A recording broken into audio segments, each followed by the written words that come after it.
হারি দেশপ্রেম কইলে হইতো নয়, ভারত মাতা কি জয়গান কইলে হইতো নয়, ভারত মাতার মহব্বত অন্তর মধ্যে আনতে লাগবে।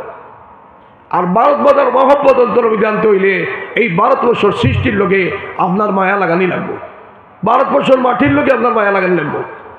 এলাকা আমরা ফ্ল্যাগ হোস্টিংয়ের মাধ্যমে শপথ নেই, এই ফ্ল্যাগের মধ্যে রইয়া গেছে গেরুয়া সাদা সবুজ, গেরুয়া সাদা সবুজ, এই তিনটা চিহ্ন কালার চয়েস করা হইল। খেনে নিশ্চয় তার পশ্চাতে মাত আছে। এই ভারতবর্ষের সংবিধান, ভারতবর্ষের ফ্ল্যাগ হইল গিয়া গেরুয়া সাদা সবুজ। গেরুয়া দিয়া এই ভারতবর্ষের নাগরিক হলে আমরা মানব খালাম যে এই ভারতবর্ষ স্বাধীন হয়েছে, তার পশ্চাতে রক্ত বলিদান দেওয়া লাগছে। আত্মবলিদানের মাধ্যমে আমরার পূর্বপুরুষ হলে এই ভারতবর্ষরে রক্ত দিয়া এই ভারতবর্ষরে স্বাধীন করে গেছে।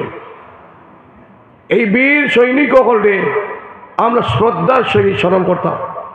গেরুয়া সাদা এই ভারতবর্ষের নাগরিক, সর্বধর্ম নাগরিক হলে একতাবদ্ধ হইয়া মধুর সম্পর্ক গড়িয়া তুলিয়া, হাতে হাত মিলাইয়া কাঁধে কাঁধ মিলাইয়া চলতা যদি পারইন, সুনাগরিক হইতে পারইন, সুসন্তান গড়িয়া তুলতে পারইন, তাহলে এই দেশ উন্নত হইব, এই দেশের মধ্যে শান্তি হইব।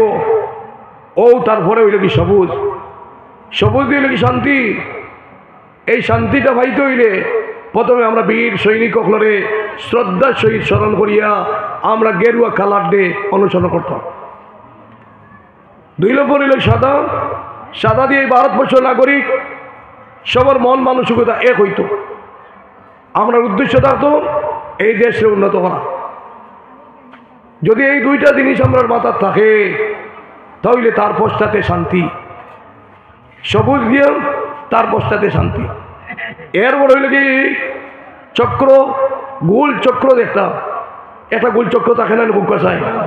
এই গোল চক্র দিয়ে কিতাব বোঝানি হয়েছে, এই গোল চক্রর ভিতরে 28টা টান আছে।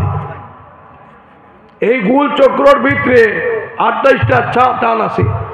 এখান দিয়ে বোঝানি হয়েছে যে এই ভারতবর্ষর 28টা ধর্ম বাসা রইয়া গেছে, 28টা ধর্ম বাসা রইয়া গেছে। এই ভারতবর্ষের ফ্ল্যাগের লোকে আমরা মায়া আছি। এই ভারতবর্ষের ফ্ল্যাগ যখন আমরা মক্কা শরীফ, মদিনা শরীফ, মিনা, মুজদলিফা দেখি, পৃথিবীর যত ফ্ল্যাগ আছে এটার লোকে আমরা মায়া লাগে না। আমরা ভারতবর্ষর মাতৃভূমির ফ্ল্যাগ যখন আমরা দেখি মিনা, মুজদলিফা আরবার মধ্যে, তখন আমরা বুক ফটিয়া আমরা শ্রদ্ধার সহিত এই ফ্ল্যাগকে সম্মান করিয়া থাকি, করি না খুব কাছায়। এলি মাজা হাজি কেন আজকে এই নাগরিক হলে সেই কথা আমরা মাথায় রাখতাম। যদি পারি তাহলে দেশ কবিয়ে কইতরা লবে লবে ভারত আবার বিশ্বের সেরা আসন লবে। যদি এইভাবে আমরা শ্রদ্ধার সহিত আমরা ফ্ল্যাগ এবং দেশকে মায়া করতাম পারি এবং আমরা দেশকে উন্নত করতাম পারি, তাহলে এই দেশ কবিয়ে কইতরা লবে লবে ভারত আবার বিশ্বের সেরা আসন লবে।